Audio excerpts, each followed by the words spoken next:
ਕਿ ਲੋਕ ਕਹਿੰਦੇ ਆ ਕਿ ਜਿਹੜਾ ਡਾਇਬਟਿਕ ਸ਼ੂਗਰ ਆਪਾਂ ਪੰਜਾਬੀ 'ਚ ਕਹਿੰਦੇ ਆ ਵੀ ਮੈਨੂੰ ਸ਼ੂਗਰ ਹੋ ਗਈ ਜੀ, ਕਹਿੰਦੇ ਸ਼ੂਗਰ ਜਿਹਨੂੰ ਹੋ ਜਾਂਦੀ ਆ ਮੁੜ ਕੇ ਠੀਕ ਨਹੀਂ ਹੁੰਦੇ। ਡਾਕਟਰ ਮੁਰਤਜ਼ਾ ਕਹਿੰਦੇ ਉਹ ਤਾਂ ਜੀ ਠੀਕ ਹੋ ਜਾਂਦੇ ਹੋ ਜਾਂਦੇ। ਆਰ ਯੂ ਸ਼ੋਰ? ਪੱਕੀ ਗੱਲ ਆ ਜੀ ਇਹ? ਅਲਹਮਦੁਲਿਲਾ, ਅਗਰ ਰੱਬ ਚਾਹੇ ਤਾਂ ਹੋ ਜਾਂਦੀ, ਡਾਕਟਰ ਮੁਰਤਜ਼ਾ ਚਾਹੇ ਤਾਂ ਨਹੀਂ ਹੁੰਦੀ। ਓਕੇ, ਲਾਈਕ ਤੁਹਾਡੇ ਸੀਰੀਅਸਲੀ ਤੁਹਾਡੇ ਕੋਲੇ ਕੋਈ ਪੇਸ਼ੈਂਟ? ਬਿਲਕੁਲ ਸੀਰੀਅਸਲੀ ਇਹ ਗੱਲ ਕਹਿ ਰਿਹਾ, ਹੋਸ਼ੋ ਹਵਾਸ 'ਚ ਕਹਿ ਰਿਹਾ, 100% ਕਹਿ ਰਿਹਾ। ਮੇਰੇ ਕੋਲੇ ਜਦੋਂ ਮੈਂ ਆਖਰੀ ਵਾਰੀ ਪੇਸ਼ੈਂਟ ਕਾਊਂਟ ਕੀਤੇ ਸੀ ਨਾ 1997 'ਚ, ਨਹੀਂ 2017 'ਚ, ਸੌਰੀ, ਆਖਰੀ ਵਾਰੀ ਪੇਸ਼ੈਂਟ ਕਾਊਂਟ ਕੀਤਾ ਸੀ, ਉਦੋਂ 1 ਲੱਖ ਤੋਂ ਉੱਤੇ ਪੇਸ਼ੈਂਟ ਸੀਗੇ ਜਿਨ੍ਹਾਂ ਦੀ ਡਾਇਬਟਿਕ ਠੀਕ ਹੋਏ। ਉਸ ਤੋਂ ਬਾਅਦ ਮੈਂ ਰਿਕਾਰਡ ਹੀ ਰੱਖਣਾ ਛੱਡਤਾ। ਕੋਈ ਲੈਵਲ ਵੀ ਹੁੰਦਾ ਕਿ ਵੀ ਇਸ ਲੈਵਲ ਦੀ ਸ਼ੂਗਰ ਹੋਵੇ ਜਾਂ ਕੋਈ ਵੀ ਹੋਵੇ? ਡਾਕਟਰ ਕੋਈ ਵੀ ਲੈਵਲ ਆ, ਉਹਨੇ ਰਿਵਰਸ ਹੀ ਲਿਆਉਣਾ ਨਾ ਉਸ ਲੈਵਲ ਨੂੰ, ਜਿਹੜਾ ਇਨਸੂਲਿਨ ਲਾਂਦਾ ਬੰਦਾ। ਹੁਣ ਇਹ ਵੀ ਤੁਹਾਡਾ ਜ਼ਬਰਦਸਤ ਕੁਐਸਚਨ ਹੈ ਜੀ। ਇਹ ਸਵਾਲ ਤੇ ਵੀ ਬਹੁਤ ਟਾਈਮ ਚਾਹੀਦਾ। ਇਹ ਤੇ ਮੈਂ ਇੱਕ ਹੋਰ ਨਾਲ ਰਲਦਾ ਮਿਲਦਾ ਇੱਕ ਸਵਾਲ ਕਰਨਾ ਚਾਹੁੰਦਾ ਕਿ ਜਿਹੜਾ ਸ਼ੂਗਰ ਚੱਲ ਰਿਹਾ ਇਹ ਵੀ ਇੱਕ ਬਿਜ਼ਨਸ ਆ? ਬਹੁਤ ਵੱਡਾ ਬਿਜ਼ਨਸ ਹੈ ਇਹ ਬਿਜ਼ਨਸ ਹੈ। ਇਹ ਦੇਖਿਆ ਜਾਵੇ ਡਾਕਟਰ ਸਾਹਿਬ, ਪਹਿਲਾਂ ਹੁੰਦਾ ਸੀ ਕਿ ਇੰਨੇ ਲੈਵਲ ਤੇ ਸ਼ੂਗਰ ਹੋਵੇ, ਜਿਵੇਂ ਆਪਾਂ ਕੈਨੇਡਾ ਚ ਹੁੰਦੇ 9 ਲੈਵਲ ਹੈ ਨਾ, ਫਿਰ 8 ਹੋ ਗਿਆ, 7 ਹੋ ਗਿਆ, ਹੁਣ ਮੈਂ ਕਿਹਾ 5-6 ਤੇ ਕਹਿੰਦੇ ਵੀ ਤੁਸੀਂ ਪ੍ਰੀ ਡਾਇਬਟਿਕ ਹੋ ਗਏ, ਤੁਸੀਂ ਡਾਇਬਟਿਕ ਹੋ ਗਏ ਹੋ। ਜੇ ਮੈਂ ਤੁਹਾਨੂੰ ਇਸ ਗੱਲ ਦਾ ਜਵਾਬ ਦੇ ਦਿਆਂ ਤੇ ਇਹ ਟੀਵੀ ਤੇ ਤਾਂ ਨਹੀਂ ਚਲਾਓਗੇ? ਨਹੀਂ ਜੀ, ਚਲਾਵਾਂਗੇ, ਕੋਈ ਚੱਕਰ ਨਹੀਂ, ਤੁਸੀਂ ਖੁੱਲ ਕੇ ਬੋਲੋ। ਨਹੀਂ, ਮੇਰੀ ਤੁਸੀਂ ਸਪਾਰੀ ਦਵਾ ਦੋਗੇ ਨਹੀਂ ਜੇ ਮੈਂ ਇਹਦਾ ਸਵਾਲ ਦਾ ਜਵਾਬ ਦੇਤਾ ਤੇ ਮੇਰੀ ਸਪਾਰੀ ਦਿੱਤੀ ਜਾਣੀ ਪੱਕਾ। ਨਹੀਂ, ਡਾਕਟਰ ਮੁਰਤਜ਼ਾ ਨਹੀਂ ਲੱਭਣਾ ਤੁਹਾਨੂੰ। ਨਹੀਂ ਡਾਕਟਰ ਸਾਹਿਬ ਜ਼ਰੂਰ ਦੱਸੋ ਵੀ ਕੀ ਬਿਜ਼ਨਸ ਕੀ ਹੈ? ਇਹ ਤਾਂ ਚਾਹਨਾ ਕਿ ਮੇਰੇ ਪੇਸ਼ੈਂਟ ਜਿਹੜੇ ਉਹ ਯਤੀਮ ਹੋ ਜਾਣ ਸਾਰੇ। ਤਾਂ ਚਾਹਨਾ ਕਿ ਮੇਰੇ ਪੇਸ਼ੈਂਟ ਰਵੇ ਹੀ ਨਾ। ਨਹੀਂ, ਰੱਬ ਤੁਹਾਨੂੰ ਲੰਬੀ ਉਮਰ ਦੇਵੇ ਜੀ। ਉਹ ਜਿਹੜਾ ਇਹ ਬਿਜ਼ਨਸ ਹੈ ਨਾ, ਪੈਸੇ ਤੈਨੂੰ ਪਤਾ ਸਾਰੀਆਂ ਚੀਜ਼ਾਂ ਤੋਂ ਅੱਗੇ, ਬਿਲਕੁਲ, ਉਹਦੇ 'ਚ ਕੋਈ ਡਾਕਟਰ ਮੁਰਤਜ਼ਾ ਨਹੀਂ ਬਚਣਾ ਜੇ ਕੋਈ ਕਿਸੇ ਦੇ ਪੈਸਿਆਂ ਨੂੰ ਡੈਮੇਜ ਕਰੇਗਾ। ਐਕਚੁਅਲੀ ਹੋਇਆ ਕੀ, ਚਲੋ ਇਹ ਤੇ ਮਜ਼ਾਕ ਦੀ ਗੱਲ ਸੀ,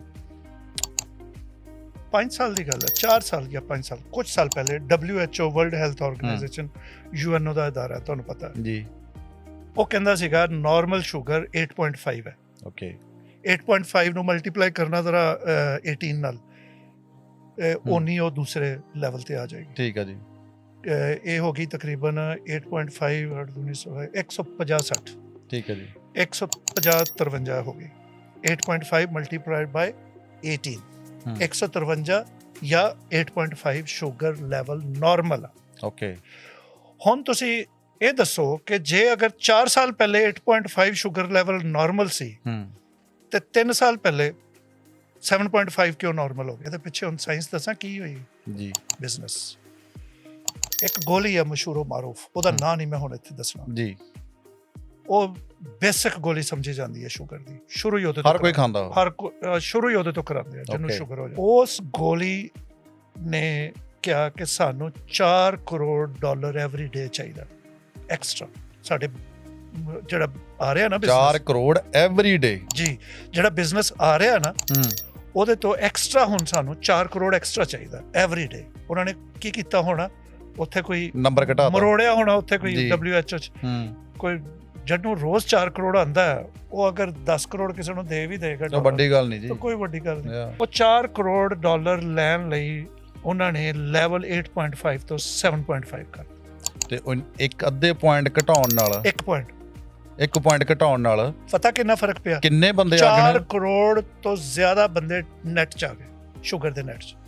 ਹੁਣ ਜਿਹਦੀ ਸ਼ੂਗਰ 7.6 ਸੀਗੀ, ਉਹਨੂੰ ਡਾਇਬਟਿਕ ਡਿਕਲੇਅਰ ਕਰਤਾ ਇਹਨਾਂ ਨੇ, ਉਹਨੂੰ ਲਾਤੀ ਉਹ ਗੋਲੀ। ਲਓ ਜੀ, ਉਹ ਗੋਲੀ ਹੁਣ ਸਵੇਰ ਸ਼ਾਮ ਖਾ ਰਿਹਾ ਜਾਂ ਇੱਕ ਵਾਰੀ ਖਾ ਰਿਹਾ, ਉਹ ਆਲਮੋਸਟ $1 ਇੱਕ ਬੰਦੇ ਦਾ ਐਡ ਹੋ ਗਿਆ, ਰੋਜ਼ ਖਾ ਰਿਹਾ। ਲਓ ਜੀ, ਇੱਥੇ ਲਾਲਚ ਖਤਮ ਨਹੀਂ ਹੋਇਆ, ਲਾਲਚ ਮੁੱਕਿਆ ਨਹੀਂ ਹੈ। ਅਗਲੇ ਸਾਲ ਉਹਨਾਂ ਨੇ ਕਿਹਾ ਜੀ 4 ਕਰੋੜ ਹੀ ਹੋਰ ਚਾਹੀਦਾ ਐਵਰੀ ਡੇ। ਦੇਖ ਜ਼ਰਾ, ਲਾਲਚ ਦੀ ਕੋਈ ਹੱਦ ਨਹੀਂ ਹੁੰਦੀ। 7.5 ਤੋਂ ਚੁੱਕ ਕੇ ਅਗਲੇ ਸਾਲ 6.5 ਕਰਤਾ, 6.5। ਓਕੇ, ਕਿੱਥੇ 8.5, ਕਿੱਥੇ 6.5? 4 ਕਰੋੜ ਬੰਦਾ ਹੋਰ ਐਡ ਹੋ ਗਿਆ ਨੈਟ 'ਚ। ਫਿਰ ਲਾਲਚ ਨਹੀਂ ਮੁੱਕਿਆ, ਅਗਲੇ ਸਾਲ ਫਿਰ ਚੱਕ ਕੇ 5.5 ਕਰਤਾ। ਹੁਣ 5.5 ਤੇ ਤੁਹਾਡੀ ਸ਼ੂਗਰ ਹੋਵੇ, ਮੈਂ ਤੁਹਾਨੂੰ ਦੱਸਾਂ ਕੀ ਹੁੰਦਾ, ਗੋਲੀ ਲਾ ਦਿੰਦਾ। ਇਹ ਇੰਜ ਹੁੰਦਾ, ਇੰਜ ਬੰਦੇ ਨੂੰ ਨਾ ਵੀਕਨੈਸ ਫੀਲ ਹੁੰਦੀ, ਇੰਜ ਫੀਲ ਹੁੰਦਾ ਮੈਂ ਸੁੱਤਾ ਪਿਆ, ਨੀਂਦ ਆ ਰਹੀ ਹੈ। ਜਿਹਨੂੰ ਐਕਚੁਅਲ ਸ਼ੂਗਰ ਹੋਵੇ ਨਹੀਂ, ਜਿਹਨੂੰ ਨਾ ਹੋਵੇ, 5.5 ਹੋ ਜੇ, ਉਹ ਬੰਦਾ ਫੀਲ ਕਰਦਾ ਮੈਂ ਕਮਜ਼ੋਰ ਹਾਂ, ਉਹਦੀ ਸ਼ੂਗਰ ਲੋ ਹੋ ਗਈ। ਇਹਦਾ ਮਤਲਬ ਲੋ ਹੋ ਗਈ। 5.5 ਤੇ ਬੰਦਾ ਵੀਕ ਫੀਲ ਕਰਦਾ, ਤੇ ਇਹ ਕਹਿੰਦੇ 5.5 ਰੱਖਣੀ ਹੈ, ਜਿਹਦੀ 5.6 ਹੁੰਦੀ ਉਹਨੂੰ ਗੋਲੀ ਲਾ ਦਿੰਦੇ ਆ। ਉਹਦੇ ਕਿੱਥੋਂ ਚੱਲਿਆ 8.5 ਤੋਂ ਤੇ 5.5 ਤੇ ਆ ਗਿਆ। ਹੁਣ ਤੁਸੀਂ ਦੇਖੋ, ਰੋਜ਼ 4 ਕਰੋੜ ਇੱਕ ਸਾਲ ਐਡ ਹੋਇਆ, 4 ਕਰੋੜ ਰੋਜ਼ ਦਾ ਅਗਲੇ ਸਾਲ ਐਡ ਹੋਇਆ, 4 ਅਗਲੇ ਸਾਲ, 4 ਅਗਲੇ ਸਾਲ, $16 ਕਰੋੜ ਐਵਰੀ ਡੇ ਐਡ ਹੋ ਗਿਆ, ਔਰ ਇਹ ਉਸ ਤੋਂ ਕਿਤੇ ਜ਼ਿਆਦਾ ਹੋ ਗਿਆ ਹੁਣ। ਸੋ ਤੁਸੀਂ ਕਿਹਨੂੰ ਮੰਨਦੇ ਸ਼ੂਗਰ ਨਾਰਮਲ ਕਿਹਨੂੰ ਮੰਨਦੇ? 8.5 ਨਾਰਮਲ ਹੈ, ਜਿਹਦੇ ਤੇ ਸਾਲ ਰਹੀ। ਅਗਰ ਮੰਨ ਲਓ ਲੈਟ ਟੇਕ ਐਗਜ਼ਾਮਪਲ, ਮੇਰੀ ਅੱਜ 7.5 ਸ਼ੂਗਰ ਆ ਗਈ ਆ, ਤਾਂ ਮੈਨੂੰ ਕੋਈ ਵਰੀ ਕਰਨ ਦੀ ਲੋੜ ਨਹੀਂ? ਨੋ, ਮੇਰੇ ਕੋਲੇ ਐਸੇ ਹੰਡਰਡਸ ਆਫ ਪੇਸ਼ੈਂਟ ਆਏ ਜਿਨ੍ਹਾਂ ਨੇ ਮੈਨੂੰ ਕਿਹਾ ਡਾਕਟਰ ਸਾਹਿਬ ਸਾਨੂੰ ਦਵਾਈ ਦਿਓ। ਮੈਂ ਕਿਹਾ ਜੀ ਕਿਸ ਗੱਲ ਦੀ? ਸ਼ੂਗਰ ਦੀ, ਦਿਖਾਓ ਜੀ। ਉਹਨਾਂ ਦਾ ਜਦੋਂ ਇੰਟਰਵਿਊ ਕੀਤਾ ਤਾਂ ਉਹਨਾਂ ਦੀ ਸ਼ੂਗਰ ਨਾਰਮਲ ਸੀ, ਉਹ ਮੈਟਫਾਰਮਨ ਖਾਈ ਜਾ ਰਹੇ ਸੀ। ਤੇ ਜਿਹੜਾ ਸੋਸ਼ਲ ਮੀਡੀਆ ਤੇ ਗਿਆਨ ਵੰਡਿਆ ਜਾਂਦਾ ਵਾ ਵੀ ਇਹ ਸ਼ੂਗਰ ਆ, ਹਨਾ, ਤੁਸੀਂ, ਮੈਂ ਕਿਹਾ ਸੋਸ਼ਲ ਮੀਡੀਆ ਡਾਕਟਰ ਸਾਹਿਬ ਇੰਨਾ ਕੁਝ ਚੱਲਦਾ, ਕੋਈ ਕਹਿੰਦਾ ਪਾਣੀ ਵੱਧ ਪੀਓ, ਕੋਈ ਕਹਿੰਦਾ ਘੱਟ ਪੀਓ, ਕੋਈ ਕਹਿੰਦਾ ਦੇਸੀ ਘਿਓ ਖਾਓ, ਕੋਈ ਕਹਿੰਦਾ ਨਾ ਖਾਓ। ਨਹੀਂ, ਇੱਥੇ ਤੁਹਾਨੂੰ ਮੈਂ ਰੋਕਣਾ ਚਾਹ ਰਿਹਾ ਥੋੜਾ ਜਿਹਾ, ਸੌਰੀ ਫॉर ਇੰਟਰਪਸ਼ਨ। ਨਹੀਂ ਕੋਈ ਚੱਕਰ ਨਹੀਂ, ਹਾਲੇ ਮੇਰੀ ਉਹ ਗੱਲ ਪੂਰੀ ਨਹੀਂ ਹੋਈ ਜੀ। ਸ਼ੂਗਰ ਤੁਸੀਂ ਕੁਐਸਚਨ ਕੀਤਾ ਸੀਗਾ ਕਿ ਸ਼ੂਗਰ ਰਿਵਰਸੇਬਲ, ਡਾਕਟਰ ਮੁਰਤਜ਼ਾ ਕਹਿੰਦਾ ਕਿ ਸ਼ੂਗਰ ਰਿਵਰਸੇਬਲ ਹੈ, ਤਾਂ ਬਾਕੀ ਪੂਰੀ ਦੁਨੀਆ ਕਹਿੰਦੀ ਨਹੀਂ ਰਿਵਰਸੇਬਲ।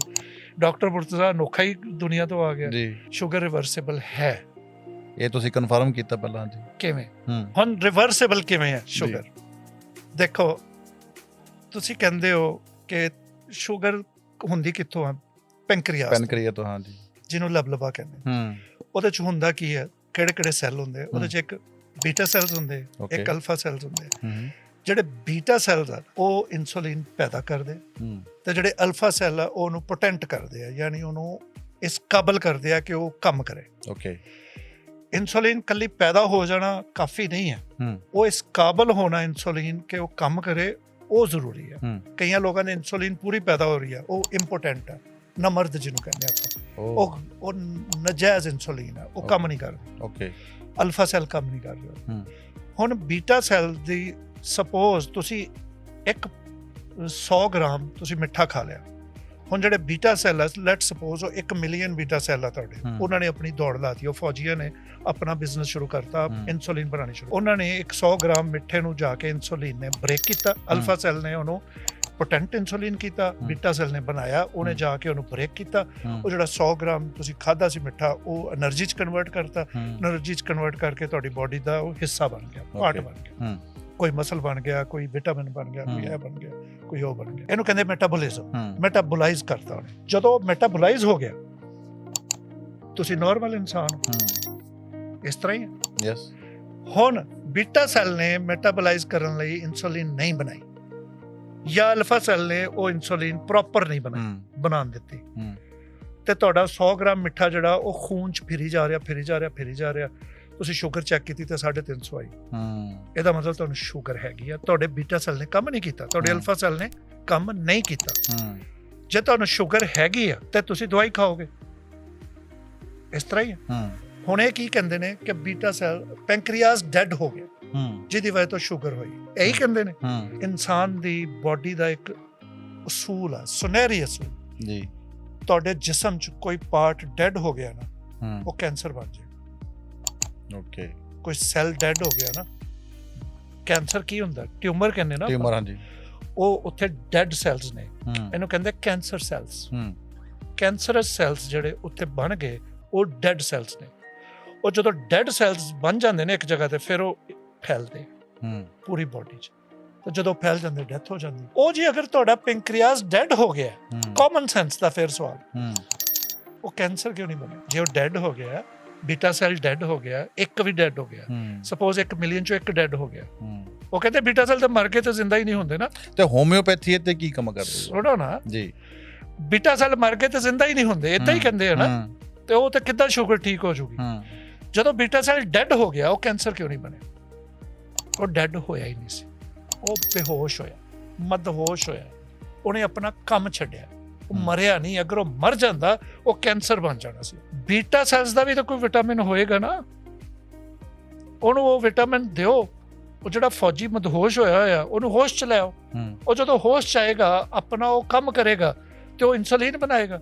ਜਦੋਂ ਇਨਸੂਲਿਨ ਬਣਾਏਗਾ, ਉਹ ਮੈਟਾਬੋਲਾਈਜ਼ ਹੋ ਜਾਏਗਾ, એનર્ਜੀ 'ਚ ਕਨਵਰਟ ਹੋ ਜਾਏਗੀ, ਤੁਹਾਡੀ ਸ਼ੂਗਰ ਨਾਰਮਲ ਹੋ ਜਾਏਗੀ, ਗੋਲੀ ਦੀ ਜ਼ਰੂਰਤ ਨਹੀਂ ਰਹੇਗੀ। ਹੁਣ ਅੱਗੇ ਆ ਜਾਓ, ਇੱਥੇ ਸਾਡੀ ਦਵਾਈ ਕੀ ਕਰਦੀ ਹੈ ਜਿਹੜੀ ਅਸੀਂ ਦਿੰਦੇ ਹਾਂ। ਇਹਦਾ ਇੱਕ ਮਲਟੀਵਿਟਾਮਿਨ ਆ, ਸਮਝ ਲਓ, ਬੀਟਾ ਸੈੱਲ ਦਾ।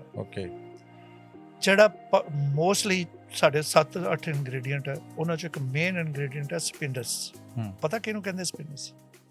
ਰੀਠਾ ਵੇਖਿਆ ਕਦੇ ਬਚਪਨ ਚ ਸ਼ਰਾਰਤ ਕੀਤੀ ਸੀ? ਉਹ ਗਰਮ ਇੰਜ ਕਰਕੇ ਤੇ ਘਸਾ ਕੇ ਜ਼ਮੀਨ ਤੇ ਕਿਸੇ ਦੇ ਹੱਥ ਤੇ ਲਾਓ ਤੇ ਉਹ ਗਰਮ ਹੋ ਜਾਂਦਾ, ਬਹੁਤ ਗਰਮ ਹੋ ਜਾਂਦਾ। ਉਹ ਸ਼ਰਾਰਤ ਕੀਤੀ ਸੀ ਹਾਂਜੀ ਸਕੂਲ ਚ? ਬਹੁਤ ਕੀਤੀਆਂ, ਬਹੁਤ ਸ਼ਰਾਰਤਾਂ ਕੀਤੀਆਂ, ਵਾਧੂ ਕੀਤੀਆਂ ਜੀ। ਉਦੋਂ ਪਤਾ ਨਹੀਂ ਸੀ ਸਾਨੂੰ ਕਿ ਇਸ ਕੰਮ ਯੂਜ਼ ਹੋਣਾ। ਅੱਛਾ ਜੀ। ਰੀਠੇ ਦੇ ਉੱਤੇ ਇੱਕ ਛਿਲਕਾ ਹੁੰਦਾ ਓਕੇ, ਜਿਹੜਾ ਸ਼ੈਂਪੂ ਬਣਨ ਚ ਕੰਮ ਹੁੰਦਾ, ਵਾਲ ਧੋਣ ਚ। ਹਾਂਜੀ। ਰੀਠੇ ਦੇ ਅੰਦਰ ਇੱਕ ਗੁਠਲੀ ਹੁੰਦੀ ਹੈ ਕਾਲੇ ਰੰਗ ਦੀ, ਜਿਹੜੀ ਟੁੱਟਦੀ ਨਹੀਂ, ਜੋ ਮਰਜ਼ੀ ਬੈਂਟੇ ਖੇਲੋ ਉਹਦੇ ਨਾਲ, ਕਿਸੇ ਨੂੰ ਮਾਰ ਦਿਓ, ਗਰਮ ਕਰਕੇ ਇੰਜ ਕਰਕੇ ਲਾਓ ਤੇ ਉਹ ਬਹੁਤ ਗਰਮ ਫੀਲ ਹੁੰਦਾ। ਉਹ ਟੁੱਟਦੀ ਨਹੀਂ ਕਿਸੇ ਵੀ ਤਰੀਕੇ ਨਾਲ, ਜਿੰਨਾ ਮਰਜ਼ੀ ਕੁੱਟੀ ਜਾਓ ਟੁੱਟਦੀ ਨਹੀਂ। ਇਸ ਤਰ੍ਹਾਂ ਮਾਰੋਗੇ ਤੇ ਉਹ ਸਲਿੱਪ ਹੋ ਕੇ ਉਧਰ ਜਾਏਗੀ ਦੂਰ ਤੱਕ। ਉਹਨੂੰ ਕੱਟੀ ਦਾ ਕਟਰ ਨਾਲ, ਜਿਹਦੇ ਨਾਲ ਛਾਲੀਆਂ ਕੱਟ, ਉਹ ਕਟਰ ਨਾਲ ਕੱਟਿਆ, ਉਹਦੇ ਵਿੱਚੋਂ ਕਦੇ ਦੇਖਿਆ ਕੁਛ ਨਿਕਲਦਾ? ਨਹੀਂ ਜੀ, ਕਿਸੇ ਨੂੰ ਪਤਾ ਹੀ ਨਹੀਂ ਹੋਣਾ ਕਿ ਉਹ ਵੀ ਕੰਮ ਦੀ ਚੀਜ਼ ਆ, ਲੋਕ ਸੁੱਟ ਦਿੰਦੇ ਆ। ਜਦੋਂ ਦਾ ਮੈਂ ਤੇ ਦੱਸਣਾ ਸ਼ੁਰੂ ਕੀਤਾ, ਮੈਂ 22-23 ਸਾਲ ਤੋਂ, ਤੁਹਾਨੂੰ ਪਤਾ ਹੈ ਮੈਡੀਸਨ ਬਣਾਈ ਹੋਈ ਆ, ਮੈਨੂੰ ਤਾਂ ਕਿਤੋਂ ਨੁਸਖਾ ਆਇਆ ਸੀ, ਮੈਂ ਕਿਹੜਾ ਆਪਣਾ ਰਿਸਰਚ ਕੀਤੀ ਸੀ, ਬਾਅਦ ਚ ਰਿਸਰਚ ਕੀਤੀ। ਜਦੋਂ ਉਹਨੂੰ ਕੱਟਿਆ, ਉਹਦੇ ਵਿੱਚੋਂ ਇੱਕ ਪੱਤਰਾ ਨਿਕਲਦਾ ਯੈਲੋ ਵਾਈਟ ਕਲਰ ਦਾ, ਲਾਈਟ ਜਾਂ ਯੈਲੋ ਗ੍ਰੀਨ ਵਾਈਟ ਇਸ ਮਿਕਸ ਜਿਹਾ ਕਲਰ, ਔਰ ਉਹਦਾ ਟੇਸਟ ਕੋਈ ਨਹੀਂ ਹੁੰਦਾ, ਮਿੱਟੀ ਵਰਗਾ ਟੇਸਟ। ਓਕੇ, ਨਾ ਕੌੜਾ ਨਾ ਮਿੱਠਾ, ਕੋਈ ਟੇਸਟ ਨਹੀਂ। ਅੱਜ ਤੱਕ ਹਕੀਮ ਹਿਕਮਤ ਚ ਸਾਰੇ ਇਹ ਜਿਹੜੇ ਜੜੀ ਬੂਟੀਆਂ ਵਾਲੇ, ਇਹ ਪਤਾ ਉਹਨੂੰ ਕਾਹਦੇ ਲਈ ਯੂਜ਼ ਕਰਦੇ ਸੀ? ਕੁਵ്വਤ ਬਾਹ ਲਈ।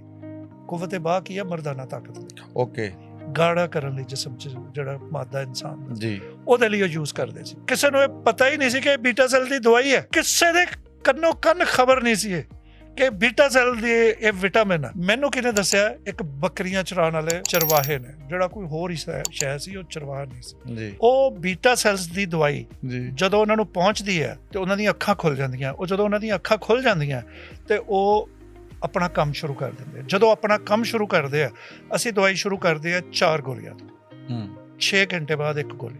ਇਹ ਤੈਨੂੰ ਪਤਾ ਹੈ ਹਰਬਲ ਅਤੇ ਹੋਮਿਓਪੈਥਿਕ, ਇਹਦਾ ਨੁਕਸਾਨ ਤੇ ਕੋਈ ਹੈਗਾ। 6 ਵਜੇ ਸਵੇਰ ਲਈ, 12 ਵਜੇ ਦੁਪਹਿਰ ਲਈ, 6 ਵਜੇ ਸ਼ਾਮ ਨੂੰ ਲਈ, ਰਾਤ 12 ਵਜੇ ਜਾਂ 11 ਵਜੇ ਜੇ ਤੁਸੀਂ ਸੌਂ ਜਾਂਦੇ ਹੋ ਤਾਂ ਲੈ ਕੇ ਤੁਸੀਂ ਸੌਂ ਗਏ।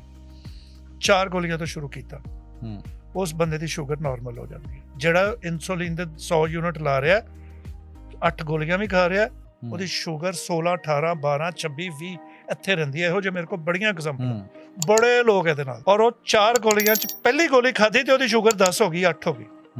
ਪਹਿਲੀ ਗੋਲੀ ਨਾਲ, ਜਿਹੜਾ ਇਨਸੂਲਿਨ ਉਹਨੇ ਕਦੇ ਦੇਖੀ ਨਹੀਂ 16 ਤੋਂ ਥੱਲੇ, ਉਹਦੀ ਪਹਿਲੀ ਗੋਲੀ ਨਾਲ ਸ਼ੂਗਰ 10, 8। ਕਿੰਨਾ ਟਾਈਮ ਖਾਣੀ ਪੈਂਦੀ ਦੱਸ? ਅੱਛਾ, ਉਹ 4 ਗੋਲੀਆਂ ਜਦੋਂ ਅਸੀਂ ਦਿੱਤੀਆਂ ਤੇ ਉਹਦੀ ਇਨਸੂਲਿਨ ਰਿਵਰਸ ਹੋਣਾ ਸ਼ੁਰੂ ਹੋ ਗਈ। ਉਹ 100 ਸਪੋਜ਼ ਲਾਂਦਾ ਸੀ, ਮੇਰੇ ਕੋਲ 250 ਵਾਲਾ ਵੀ ਹੈਗਾ ਸੀ, 250 ਯੂਨਿਟ, 250 ਯੂਨਿਟਸ ਬੰਦਾ ਇਨਸੂਲਿਨ ਲਾਂਦਾ ਸੀ, 0 ਲਾਂਦਾ। ਪਤਾ ਨਹੀਂ ਕਿੰਨੇ ਬਿਲਕੁਲ ਹੀ ਬੰਦ ਹੋ ਗਈ। Of course. ਪਰ ਕਿੰਨੇ ਟਾਈਮ ਜਦੋਂ ਬੀਟਾ ਸੈੱਲ ਸਹੀ ਹੋ ਗਏ। ਅੱਛਾ, ਹੁਣ ਇਹਦਾ ਮੈਂ ਤੁਹਾਨੂੰ ਐਗਜ਼ਾਮਪਲ ਦਿੰਦਾ ਸਹੀ ਕਿਵੇਂ ਹੁੰਦਾ। ਉਹ 100 ਯੂਨਿਟ ਮੈਂ ਉਹਨੂੰ ਕਹਿੰਦਾ ਕਿ ਰੋਜ਼ 2 ਯੂਨਿਟ ਸਵੇਰ ਤੇ 2 ਸ਼ਾਮ ਕੱਟ ਕਰੋ। ਉਹਨਾਂ ਨੂੰ ਕੱਟ ਕਰਨੇ ਪੈਂਦੇ 10-10 ਯੂਨਿਟ ਸਵੇਰ ਸ਼ਾਮ, ਕਿਉਂਕਿ ਇੰਨੀ ਸ਼ੂਗਰ ਪਿੱਛੇ ਆ ਜਾਂਦੀ, ਰਿਵਰਸ ਹੋ ਜਾਂਦੀ। ਉਹ 8, 10, 15 ਦਿਨਾਂ ਚ, 20 ਦਿਨਾਂ ਚ ਇਨਸੂਲਿਨ ਉਹਨਾਂ ਦੀ 0 ਹੋ ਜਾਂਦੀ। ਅੱਛਾ, ਉਹ ਜਦੋਂ ਇਨਸੂਲਿਨ 0 ਹੋ ਗਈ, ਸਾਡੀਆਂ ਗੋਲੀਆਂ ਤੇ ਆ ਗਿਆ, ਹੁਣ ਜਸਟ 4 ਗੋਲੀਆਂ ਰਹਿ ਗਈਆਂ। ਇਨਸੂਲਿਨ ਵੀ ਗਈ, ਉਹਦੀ 8-10 ਗੋਲੀਆਂ ਵੀ ਗਈਆਂ। ਉਹ 2-2 ਸਵੇਰ ਖਾਂਦਾ ਸੀ, ਦੁਪਹਿਰ ਖਾਂਦਾ ਸੀ, ਸ਼ਾਮ ਨੂੰ ਪਤਾ ਨਹੀਂ ਕਿੰਨੀਆਂ, ਰਾਤ ਨੂੰ ਕਿੰਨੀਆਂ। 4 ਗੋਲੀਆਂ ਤੇ ਆ ਗਿਆ। ਹੁਣ ਕੋਈ ਐਸੀ ਚੀਜ਼ ਹੈ ਜਿਹਨੇ ਉਹਦੀ 100 ਯੂਨਿਟ ਇਨਸੂਲਿਨ ਵੀ ਖਤਮ ਕਰਤੀ?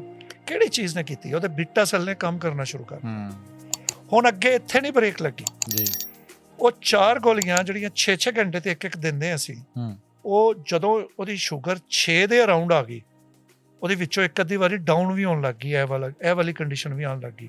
ਫਿਰ ਉਹਨੂੰ ਕਿਹਾ ਮਿੱਠਾ ਖਾ, ਜਿੰਨੇ ਮਿੱਠੇ ਆ ਖਾ, ਸਵਾਏ ਚੀਨੀ ਦਾ। 4 ਤੁਸੀਂ ਗੋਲੀਆਂ ਖਾ ਰਹੇ ਹੋ, ਨਾਲ ਸਾਰੇ ਪਰਹੇਜ਼ ਵੀ ਖਤਮ ਹੋ ਗਏ। ਜਿਹਨੇ ਕਦੇ ਸੋਚਿਆ ਵੀ ਨਹੀਂ ਸੀ ਕਿ ਮੇਰਾ ਪਰਹੇਜ਼ ਖਤਮ ਹੋ ਜਾਏਗਾ, ਉਹ ਬੰਦਾ ਜਦੋਂ ਪਰਹੇਜ਼ ਖਤਮ ਕਰ ਲਈ, ਫਿਰ ਵੀ ਸ਼ੂਗਰ ਡੋ ਹੋ ਜਾਂਦੀ ਹੈ।